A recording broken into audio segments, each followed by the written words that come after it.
Dear students, हम लोग पढ़ रहे हैं यूनिट 6 हेलो एल्केन और हेलो एरीन, जिसमें हम लोग पढ़ चुके हैं हेलो एल्केन के निर्माण विधियाँ, हेलो एल्केन के भौतिक गुण। आज हम लोग पढ़ेंगे हेलो एल्केन के रासायनिक गुण के बारे में जानेंगे। केमिकल प्रॉपर्टीज ऑफ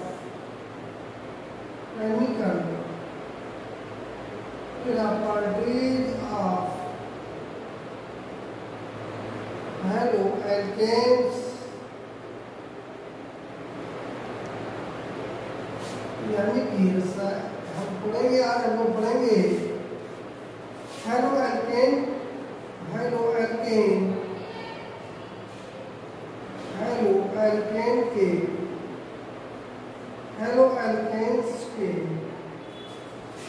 रासायनिक गुणों के बारे में जानेंगे। और ये रासायनिक गुण जीओसी की दृष्टि से बहुत इम्पोर्टेंट है। मैं आप लोगों से कहूँगा इनको जरूर देखें, पढ़िएगा। देखिए होता क्या है, हेलो एल्केन में जो स्थिति होती है वो इस तरह से होती है, यानी कि यहाँ पर हमारा हाइड्रोजन एटम है, हाइड्रोजन परमाणु है, और ये हाइड्रोजन परमाणु इसी एल्केन ग्रुप के एक कार्बन से जुड़ा होता है। यहाँ पर ये जो आपका कार्बन है, इसकी इलेक्ट्रोनेगेटिविटी कम होती है, हाइड्रोजन एटम की इलेक्ट्रोनेगेटिविटी अधिक होती है, या जिसे हम कहते हैं विद्युत ऋणात्मकता। विद्युत ऋणात्मकता इलेक्ट्रोनेगेटिविटी यहाँ पर इसकी क्या होती है, उच्च होती है, इसकी थोड़ी सी निम्न में आ जाती है। यानी कि हम अगर सीधी सी भाषा में कहें तो यहाँ पर जो कार्बन है, कार्बन की इलेक्ट्रोनेगेटिविटी इस हाइड्रोजन परमाणु की तुलना में कम होती है। और ये विद्युत ऋणात्मकता है क्या, इलेक्ट्रोनेगेटिविटी है क्या, ये क्या होता है, जो साझे के इलेक्ट्रॉन होते हैं, साझे के इलेक्ट्रॉन्स को अपनी ओर आकर्षित करने या अट्रैक्ट करने की क्षमता होती है। क्षमता ठीक विद्युत ऋणात्मकता कहलाती है। जिस एटम में साझे के इलेक्ट्रॉनों को अपनी ओर खींचने की क्षमता जितनी ज्यादा होती है, वह उतना ही अधिक विद्युत ऋणात्मक होता है। क्योंकि हाइड्रोजन परमाणु के सेल में तो अंतिम सेल होता है, उसमें एक इलेक्ट्रॉन की कमी होती है, इसलिए ये साझे के इलेक्ट्रॉनों को अपनी ओर खींच करके अपना एक जो अष्टक है वो स्थायी बनाना चाहते हैं। इसलिए इन हाइड्रोजन एटम की जो विद्युत ऋणात्मकता होती है वो उच्च होती है, अपने आवर्त में सबसे उच्च पाई जाती है। ठीक, आवर्त में क्या होती है, उच्च होती है आवर्त में। और ग्रुप में जब हम ऊपर से नीचे जाते हैं तो घटती है, ये सब फर्स्ट ईयर का है। खैर, हम अपने टॉपिक की ओर आते हैं। तो क्या होता है, इसी विद्युत ऋणात्मकता के कारण क्या हो जाता है, R, C और X के बीच स्थितियां हो जाती है। जो शेयरिंग के इलेक्ट्रॉन होते हैं वो इस हाइड्रोजन एटम की ओर अधिक आ जाते हैं, जिस कारण हाइड्रोजन एटम पर पार्शियल नेगेटिव चार्ज और इस पर पार्शियल पॉजिटिव चार्ज आ जाता है। इसको आंशिक धनावेश कहते हैं। ठीक, ऐसा नहीं कि कार्बन से इलेक्ट्रॉन निकल करके कक्षा में चला जाए, ऐसा नहीं होता है। इसका सेल एक्सटेंड हो जाता है, बढ़ जाता है, इलेक्ट्रॉनों का प्रभाव इसमें ज्यादा हो जाता है। इसका मतलब ये होता है। फिर आप जो हाइड्रोजन समूह का कार्बन जिस पर हाइड्रोजन एटम जुड़ा होता है वो आंशिक धनावेशित हो जाता है, जिस कारण क्या होता है, जो हमारे न्यूक्लियोफाइल है, ठीक, वो इस पर बहुत आसानी से अटैक कर देते हैं। ऐसे समूह जिनमें इलेक्ट्रॉनों की अधिकता होती है वो बहुत आसानी से इस पर अटैक कर देते हैं, जिस कारण हमारे हैलोजन के होते हैं ये निम्न प्रकार की रासायनिक अभिक्रियाएं प्रदर्शित करते हैं। ठीक, हैलोजन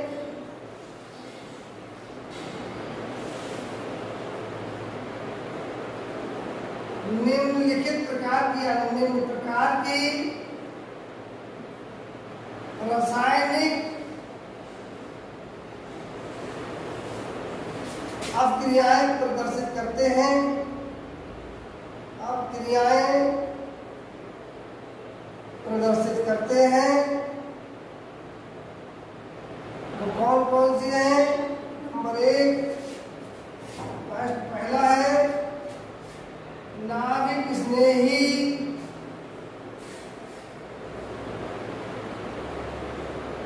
प्रतिस्थापन अभिक्रियाएं। प्रतिस्थापन अभिक्रियाएं उनको हम इंग्लिश में कहते हैं न्यूक्लियोफिलिक सब्स्टिट्यूशन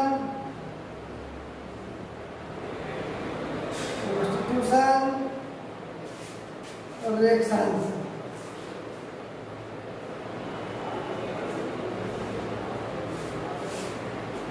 ठीक, दूसरा होता है निराकरण अभिक्रियाएं। निराकरण अभिक्रियाएं जिन्हें हम कहते हैं एलिमिनेशन रिएक्शन। एलिमिनेशन रिएक्शंस कहते हैं।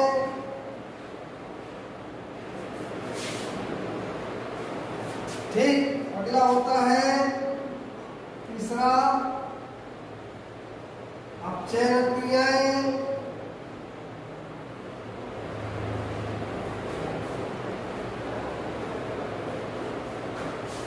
अभिक्रियाएं जिन्हें हम कहते हैं रिडक्शन रिएक्शन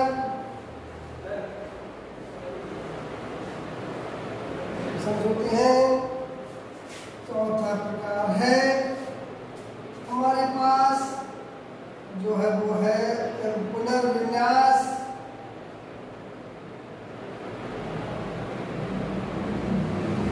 पुनर्विन्यास अभिक्रियाएं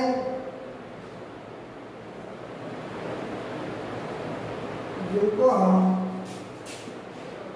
रीअरेंजमेंट रिएक्शन कहते हैं। रीअरेंजमेंट रिएक्शंस कहते हैं और पांचवी होती है धातुओं से अभिक्रियाएं।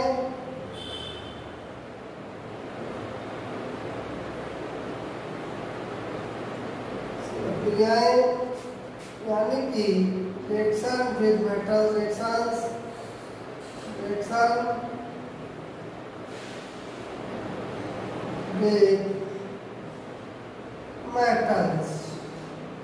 इस तरह की लगभग 5 प्रकार की अभिक्रियाएं ये शो करते हैं हैलोजन। हम 1 by 1 इनको पढ़ेंगे। तो सबसे पहला हम देखते हैं नाभिक स्नेही क्रिया को देखते हैं। हम देखते हैं नाभिक स्नेही अभिक्रिया को। नाभिक स्नेही क्रियाएं कौन सी अभिक्रियाएं होती हैं? जैसा कि अभी हमने उल्लेख किया था, नाभिक स्नेही में हमारा न्यूक्लियोफाइल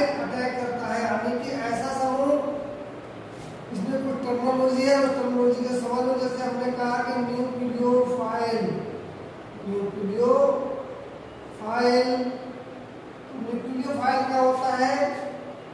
ठीक, इलेक्ट्रॉन मतलब इलेक्ट्रॉन रखने वाला, इलेक्ट्रॉन अधिकतम इलेक्ट्रॉन रखने वाला परमाणु अथवा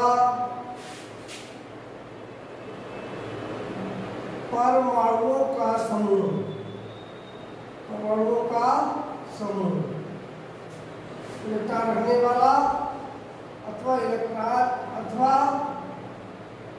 परमाणुओं का समूह, ये आपका न्यूक्लियोफाइल होता है। इस पर इलेक्ट्रॉन रिच स्पीशीज होती है। इंग्लिश में कहेंगे तो कहेंगे इलेक्ट्रॉन रिच स्पीशीज, जिसके पास इलेक्ट्रॉनों की अधिकता होती है। वो क्या करता है, अब यहाँ पर हम जानेंगे। नाभिक नहीं रासायनिक क्रियाओं को देखिएगा।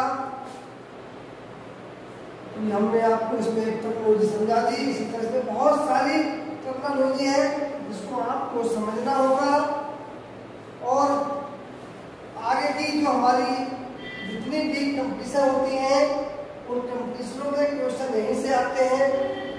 एक्चुअली हम लोग इन चीज़ों को पढ़ते नहीं हैं। पहला है नाभिक स्नेही प्रतिस्थापन अभिक्रियाएं, नाभिक स्नेही प्रतिस्थापन अभिक्रियाएं, न्यूक्लियोफिलिक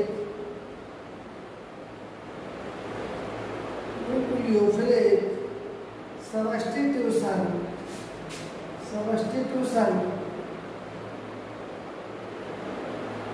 रिएक्शंस, उनको आयसन रिएक्शन भी कहते हैं। आयसन रिएक्शंस भी कहते हैं। आयसन रिएक्शन आपको समझ में हल्के करने लगा होगा। ये नाभिक स्नेह प्रतिस्थापन क्रियाएं दो प्रकार की होती हैं। एक होती है SN1 SN2 अनयूनिमॉलिक्यूलर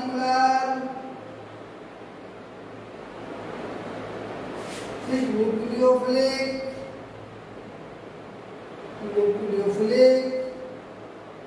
सब्स्टिट्यूशन रिएक्शन,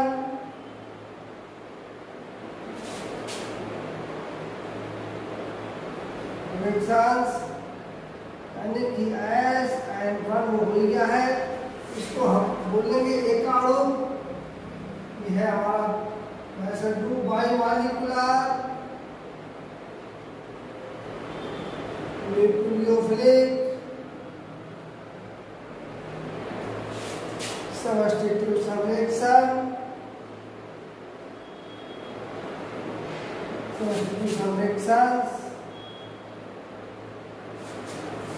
बाकी न्यूक्लियोफिलिक सब्स्टिट्यूशन रिएक्शन की तो हमने बता दिया। नाभिक स्नेही प्रतिस्थापन होता है, यूनिमॉलिक्यूलर होता है, एक का अणु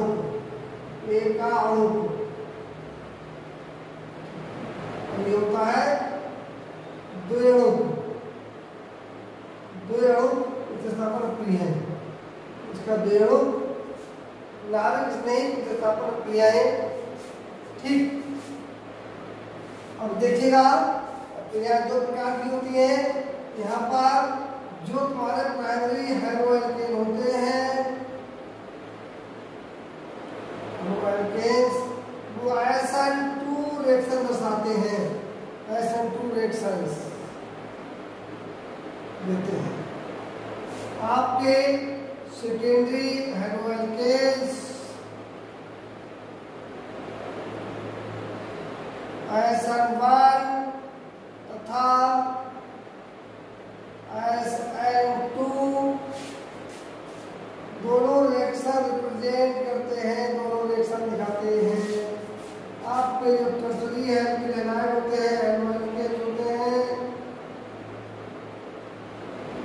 ये आप आपके ऐसन वन रिएक्शन शो करते हैं। ठीक,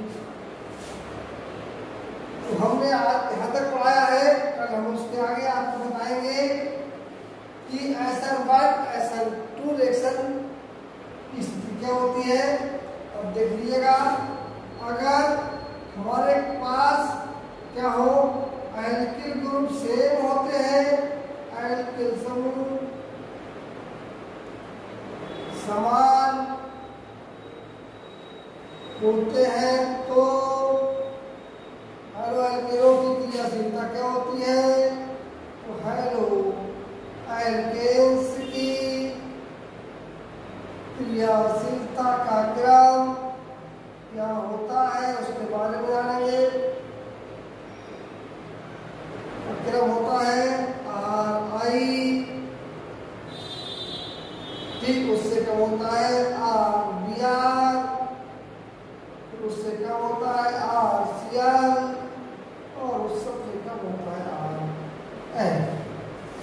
ठीक, और जब सेकेंड इसमें देखिएगा, जब हाइड्रोजन समूह समान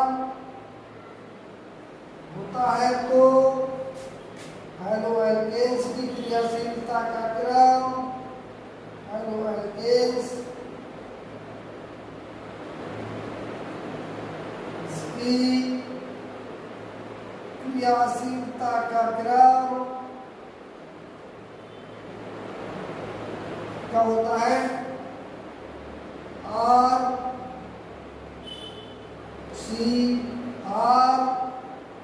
ये हमारा टर्सरी एल्किल है, यानी टर्सरी जो एल्किल होगा उसकी क्रियाशीलता सबसे अधिक होगी, उससे कम सेकेंड वाले की आएगी,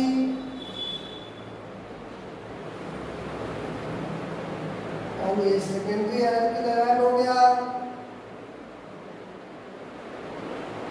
और सबसे कम जो रहती है वो रहती है प्राइमरी एल्किल की कंडीशन। प्राइमरी एल्किल की क्रियाशीलता का क्रम है। ये हमने आपको कुछ चीजें बता दी है, इनकी डीपली स्टडी हम लोग कल की वीडियो में करेंगे। तो बच्चों, एक वीडियो के बाद दूसरी वीडियो का लिंक जरूर देखें और हमें आप बताते रहें। आप पे कमेंट्स नहीं आ रहे हैं, गंदी बात है, कुछ भी है आप बताइएगा जरूर, और लोगों को शेयर करिएगा जिससे उनको बेनिफिट हो। धन्यवाद।